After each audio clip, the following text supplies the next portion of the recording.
right, I think we are. No, life, it's not life, because what is life? And why do we want it? And why is it happening? So we are not live. I'm not live, but maybe these cats here are live. Who knows? It's been a crazy, crazy week for me. First of all, welcome back to episode number 10 of How Not to Become a YouTube Creator. The broomstick is gone again.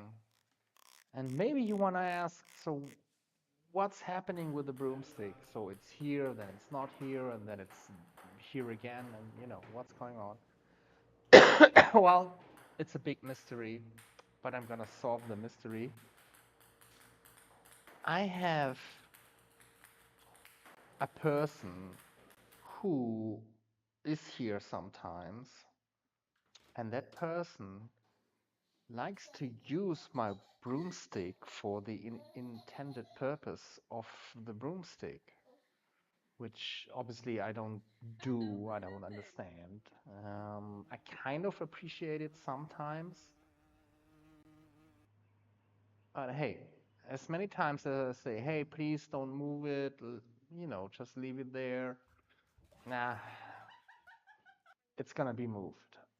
um, I'm not sure what kind of interactions happen with the broomstick while it's out of my sight. I mean, who knows? What I notice is that it's not here and then it's somewhere else, and then I have to go and get it and put it back, but then it's gonna be gone again.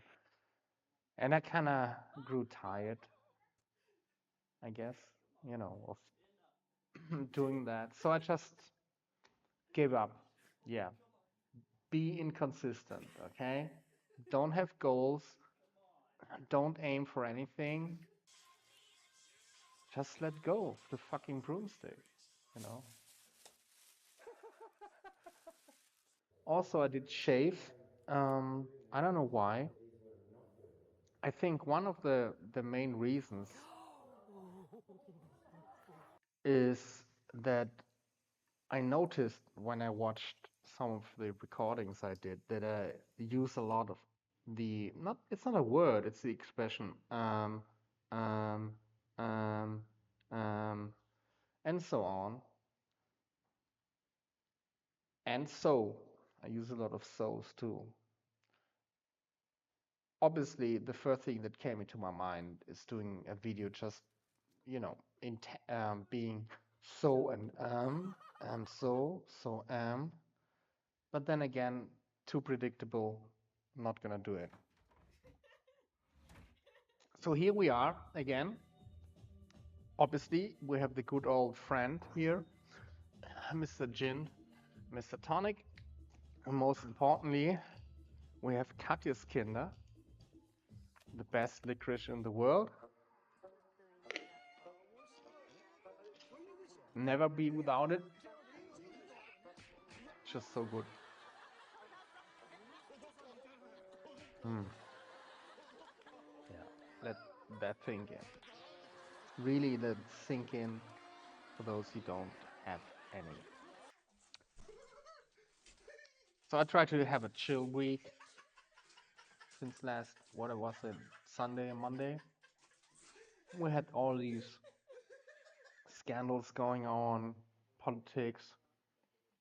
We had the influencer woman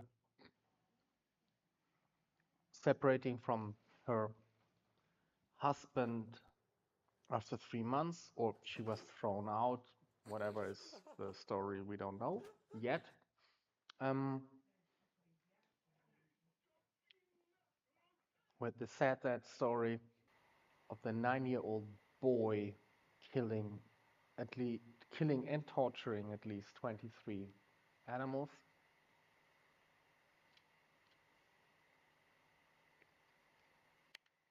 With the storm. left millions of people for days without power in the biggest and richest city in the southern hemisphere. Of course, we have a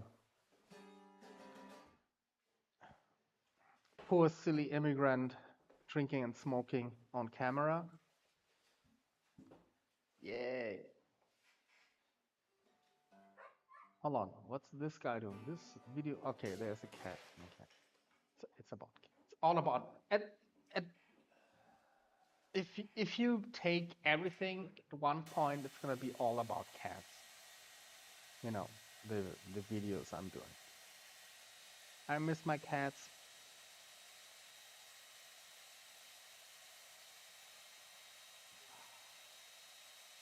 So I signed up for a meeting, for a political meeting. Well, it's something, they don't call it a meeting. It's like a congress, like a congregation of a movement, of a political movement that is not a party yet, but they're about to announce that they're gonna be a party, or they announced that they want to be a party last year, and we'll see if they succeed or not. And one of the reasons why I decided to invest time and money in this instead of improving my technical equipment here or buy better quality food, it's because I really love the country that I'm in. One of the most frequent questions that people ask me, local people ask me, after they figured out that I'm an immigrant and then where I am from, the question is, why? Why are you here? Why are you not, wherever else?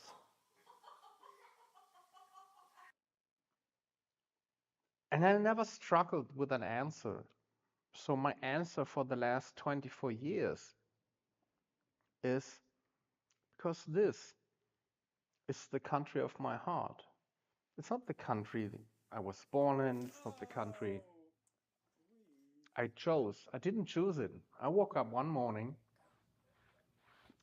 and I knew I have to come here. So I did. And I struggled ever since. Could I have a better life somewhere else? I say no regarding money and career, for sure, like almost anywhere else. But regarding human interactions and, oh, that's such a silly word, happiness, I guess not. And this is at the same time one of the main problems this country here, Brazil, has. It's a it's a mental problem. Brazil is everything a power, a superpower country can dream of. They have resources abundance. They have land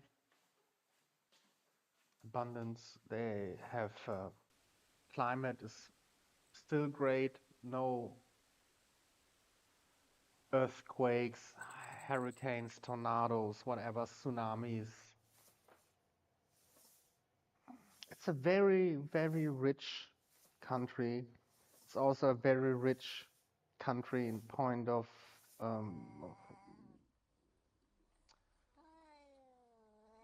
cultural rich country. The heritage of the country is obviously marked by the European settlers that came here over centuries, maybe the Portuguese, the Italians, the people from the Netherlands, from France, from the United States, from Germany, from all around the world. Very big portion of Japanese immigrants from the Middle East, Lebanon. So everything is here. And in Brazil, we don't have these lines between, oh, you're, the skin color, cultural background kind of problems that you can observe in other countries or religion-wise. Most of my life here, I live in the same neighborhood, which is they consider it a noble, good neighborhood. It's you know not the worst place to end up. And sometimes when I sit outside, I can see people, you know, going into the synagogue with their families and their kids. And then later on, we all meet at the corner bar, have a beer, and there will be people from Lebanon, from Syria, some European foreigners like myself, or some foreigners from the United States. And everybody just sits there and have a laugh, have a beer, have a smoke or not, whatever. Nobody cares. It's not like an issue. When I was a little kid in Germany, I lived in a nice neighborhood, and there was a neighbor who had police protection like 24 hours a day. And through all the night, there would always be one or two police cars. And I remember sometimes I woke up because of the radio. So in summer, when the windows were open, you could hear the radio from the police car, which was a civil. It was not a marked car, like undercover. And while these beeping, beep, beep, and then there would be a blah, blah, blah conversation, then beep, okay, like Roger, okay, blah, you know. And sometimes I complained to my neighbors. I was like 6, 7 years old. Oh, yeah, but I woke up again because of this cars. And then my neighbor, she explained to me, a very nice lady, that these were policemen protecting the other neighbor. Obviously, I never understood that. Why, you know. And then later I thought, okay, so they're protecting them, but why don't they protect me? Not that I was in any kind of danger, you know. But there was a situation that my father was in danger. My father was gun owner, which I didn't know before that thing happened, but he got attacked, and you know. So then I learned about guns. Sorry, but these kittens are so cute. Yeah, and actually, my dad taught me how to use a gun, how to clean it, how to use it, how to handle it, you know. And I knew where it was at home. And neither me nor my brother, we never touched it. We had the briefing and we obeyed. Yeah, it's weird. Like, I think my generation maybe one day will stand out as even the worst or the best generation. Let's see how that goes. In the last like 200-300 years, or maybe the 200-300 years coming up, who knows. Because now we come back to the broomstick thing. I have a struggle to understand the really the newest generation. I'm talking about human beings, let's say 3, 4, 5 years old to 12, 15 years old right now. Maybe let's go to 18 years old right now in 2024 for the record.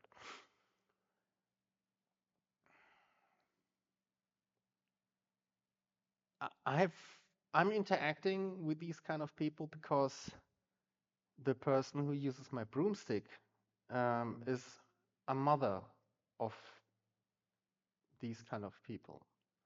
So I am confronting them in different occasions about different things, and these are like little things. And my education seems to be, and obviously I'm constantly questioning myself about my values and about how I was raised and if that was or is okay or not. But there are so many things that are ingrained in me that sometimes I feel that maybe I'm the old grumpy guy that when I was a kid, we all were either afraid of or we were made fun of. You know? So, like for me, it was sitting on the table, not even daring to speak unless we're spoken to. I had to ask permission to get up, just couldn't like run off the table. So there were a lot of rules that we had to obey. And to be fair, it was not really hard to do it. And I really tried my best to remember. And my memories go back, like, I think quite a fair amount of time. It was not terrible. Okay, it was annoying. Yeah, we wanted to do something else. We wanted to play with our neighbor kids or to play with my siblings, and all you had to sit at the table and listen to whatever these old people were talking about, and we didn't understand and we didn't want to listen to. But it was not terrible. So we just would sit there, and then at one point we would like this and say, "Yeah, okay, you can go off now." So we went, "Bye, thank you, bye bye." So we went off and started playing while the elders, whatever they did, they did. And we were happy. But at the same time, and this is like kind of a paradox to me today, we had all these rules, and my childhood and my upbringing was so strict, not only as a child, but also as a teenager, that compared to today, they are all like anarchists, like everybody does whatever they want and dresses and whatever. But at the same time, I had freedom like none of them has today. I learned how to ride a bike when I was 4 years old. Never forget because I hurt myself so much. I destroyed the bike. I destroyed my knees. I was bleeding everywhere. But I was bleeding anyway. Every day I came back home, I was bleeding. Every day. From any point in my body, like every day I was bleeding. We had so much freedom. We roamed around. It was a gang, my brother, my sister, me, that was my home gang. And then we had the neighbor's kid, the first house. There was three siblings too, and the second house, three siblings. So we were 9 kids. And we were all like this three age ranges apart. And we will hang out together all day long. And nobody cared where we were, what we do. I think if one day I thought, hey, I'm gonna tell my parents like one of the stories, one of the adventures that we had, but then I said, no, I'm not gonna do it because they're gonna die. You know, we did so many crazy things. Not crazy back then, crazy now. We had no supervision, so at 4 or 5 years old, I was roaming with my brother and my sister. My sister is even 2 years younger than me, and the neighbor's kid, all around the neighborhood, riding bikes, climbing trees, climbing walls, entering gardens because it was adventurous to sneak up to other houses and to see what's going on there. Um, Doing like challenges, like driving a bike down a bridge without seeing, like, blindfolded, and then you had to listen to somebody's voice when they said jump, then you had to jump. Otherwise, you would crash somewhere, you know, doing dares. We did all these things and we survived. And we had all these freedoms while we were playing. Was it in the garden? Was it at the public square with the neighbor kids?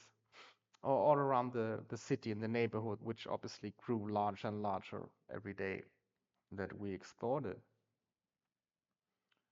And then when we were back home, it was like, shut up, speak when you're spoken to, present your homework, clean your teeth, clean your hands, do your chores and everything. And then 8 o'clock after Sandmännchen, oh, I think Sandmännchen was earlier, 6, 7 o'clock. And then you go to bed and go to sleep. And if you're really, really cocky, you have a little torch under the bed and you read a book.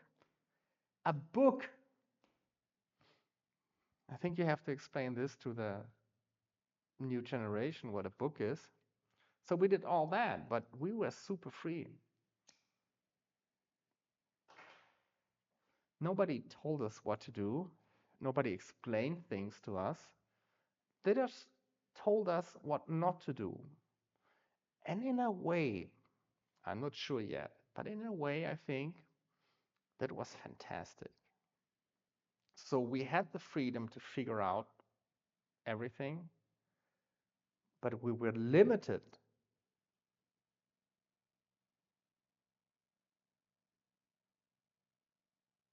about the things that were either regarded dangerous or not appropriate.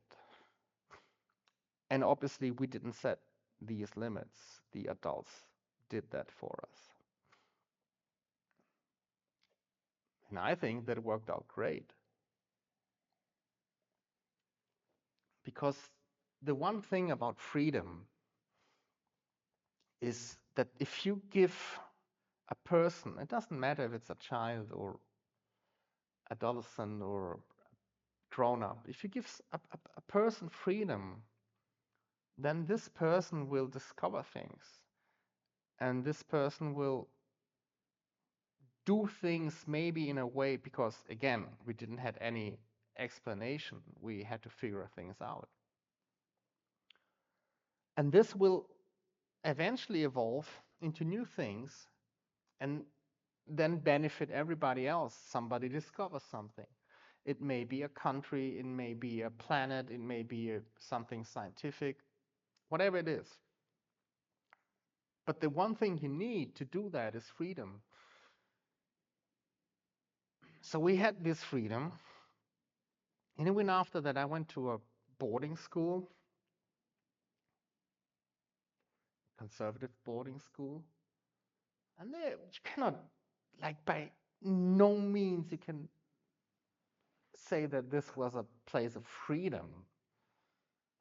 It was very strict. It was run by Jesuit, so very strict Catholic regime, fixed hours for everything, when to wake up, when to go to sleep, when to learn, when to have free time, and also there were restrictions what to do on your free time, and so on. But we were free.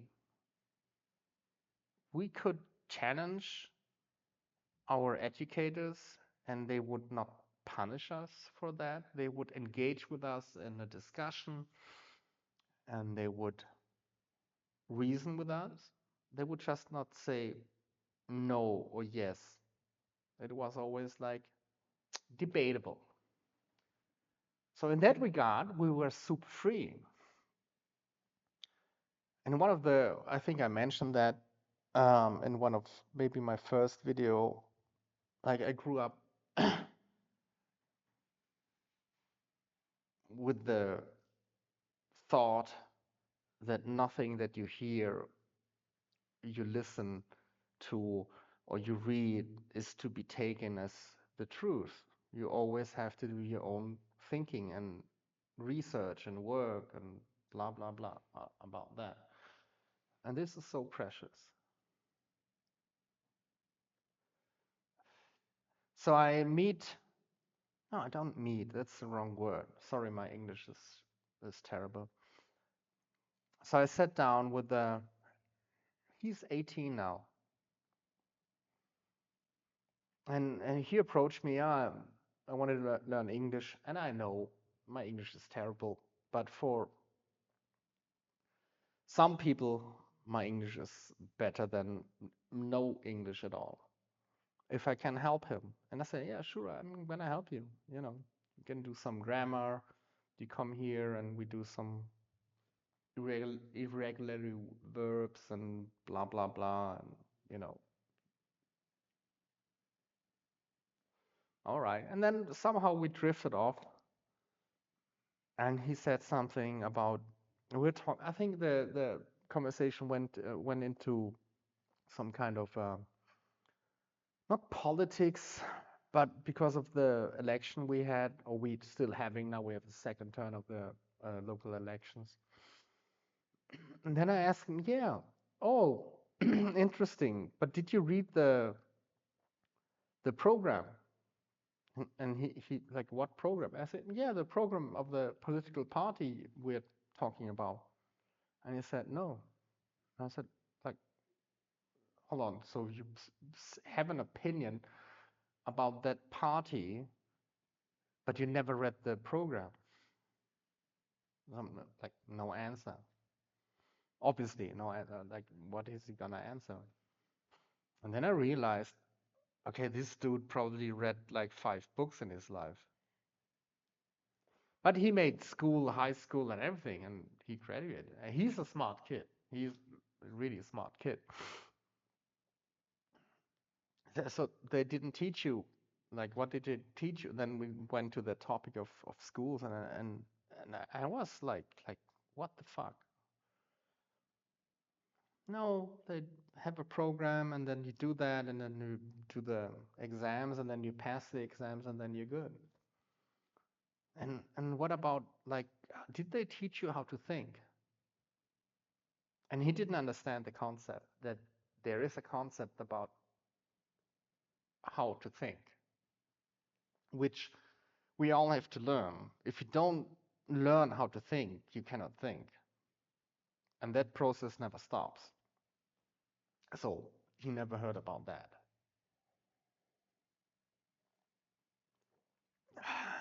Then I said to him, okay, download the PDF of the program, read it, and then you come back to me. And then you're gonna tell me if your opinion is the same. So 2 days later, he calls me, and first we're talking about, hey, like, what's the best day? You know, you helped me to learn a little bit of English. And I said, yeah, blah blah blah. Wednesday, and he said, hey, did you read the thing? I said, yeah, I did. I said, and what's the conclusion? He said, dude, thank you. I was so wrong. I said, no, it's okay. So what you gonna vote? And he said, nothing. Because in these 2 days, he downloaded all the other programs of the other parties, and they're all shit in a way, which I agree. Uh,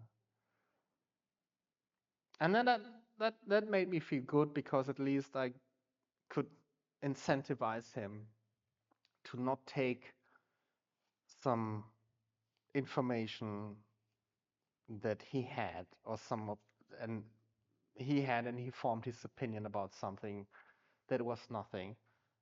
But after he realized what the idea was, he decided that he doesn't agree with that idea, and that made me really feel good.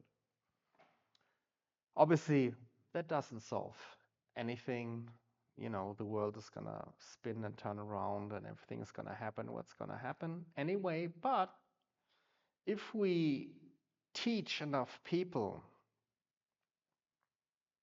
to think, then maybe something will change. And I am a believer, oh, I hate the word believing, but I'm going to use it here in this context. I'm a believer that if you really are able to free somebody mentally and you give somebody the ability and the base construct of how things work and how thinking works, like logic, rational, and so on.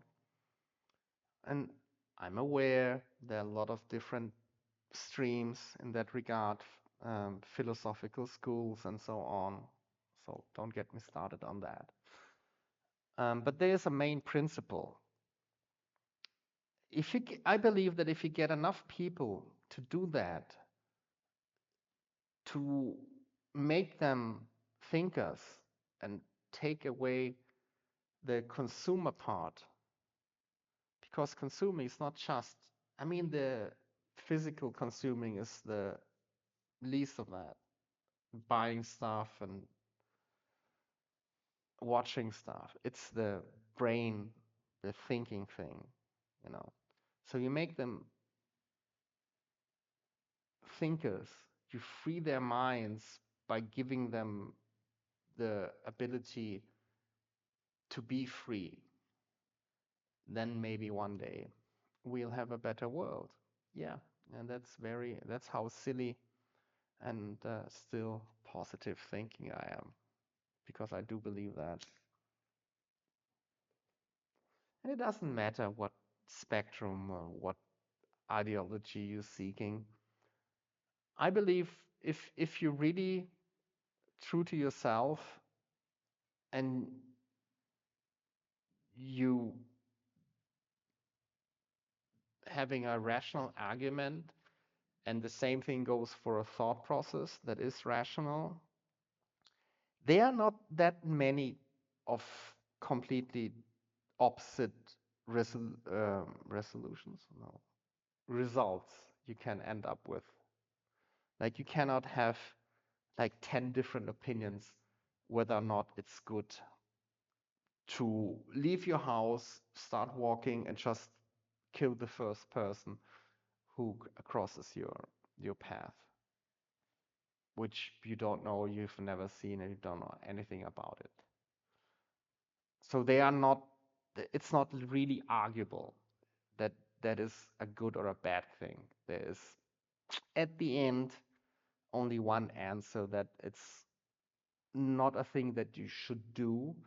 It, it could be a good thing because by coincidence that person is a child molester or Adolf Hitler or whatever. But you don't know. And therefore we can establish a thought process based on a rationale that you have. And that one should be based on what you know. So the more you know, the better the thought process model is.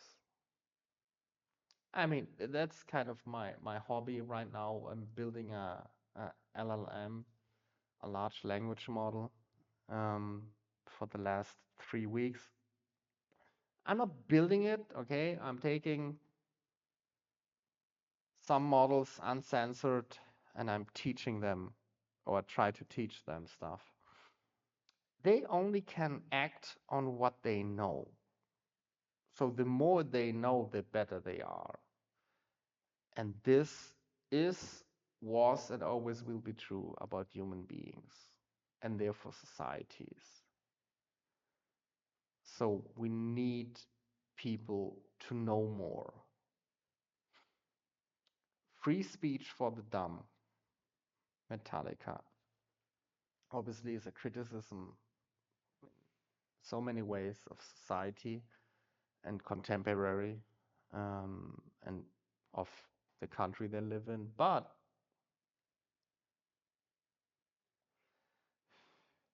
before the dumb can have free, or should enjoy free speech, they should have a little bit of information.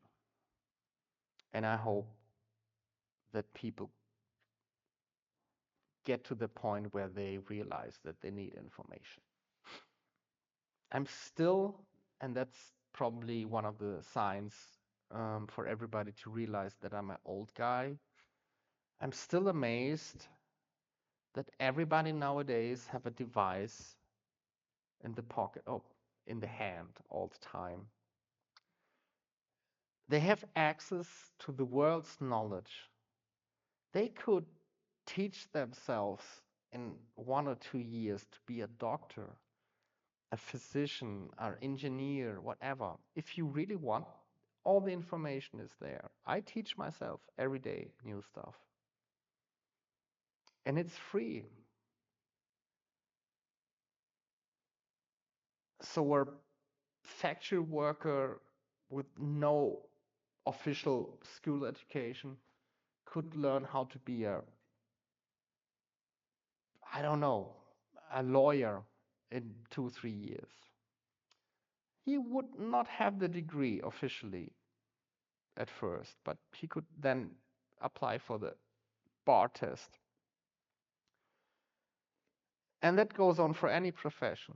So they could do that, investing 2 hours a day while they are in transit, on a bus, in a subway, in a train, in a car, whatever, listening to a podcast, to a speech of a professor in some university about whatever topic they choose. But people don't do that. No, people do shit. And that's the thing that I really don't understand. I have a smartphone before smartphones were a thing, before people knew that smartphone existed. I actually had a phone or a mobile phone before people knew that mobile phone existed.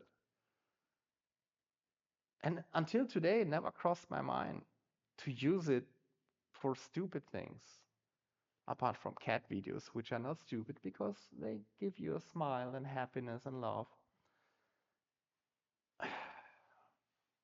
I think my browser history is every day looking up words, meanings, researching stuff because I just like to know things and to correct myself and to be better and to teach myself things.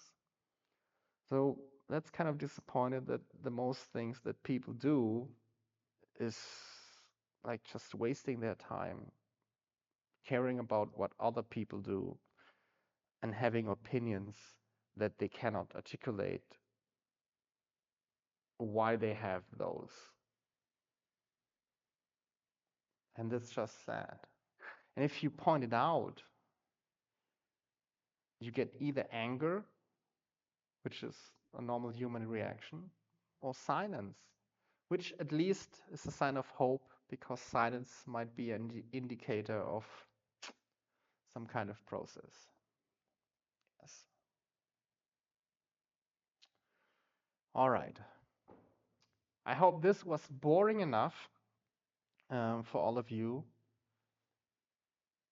to convince you to not to become a YouTube creator and to do something else in your life. Whether it might be watching kittens, which is always a good thing to do, at least you do no harm to anybody, or maybe you want to educate yourself and learn how to make lighters. I challenge the 18-year-old guy, make a lighter. I give you $1,000. I know he will not succeed. I could have given him a easier task like make a crayon. Also, no chance. These simple things, abundant in our life, there's so much knowledge behind them, engineering, history, and we all think, oh, it's nothing. We just have it, and you can have it whenever you want.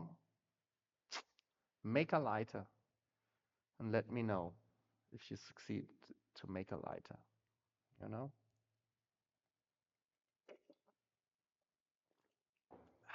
they're cheap, but they're not easy to make. All right, guys. Night night.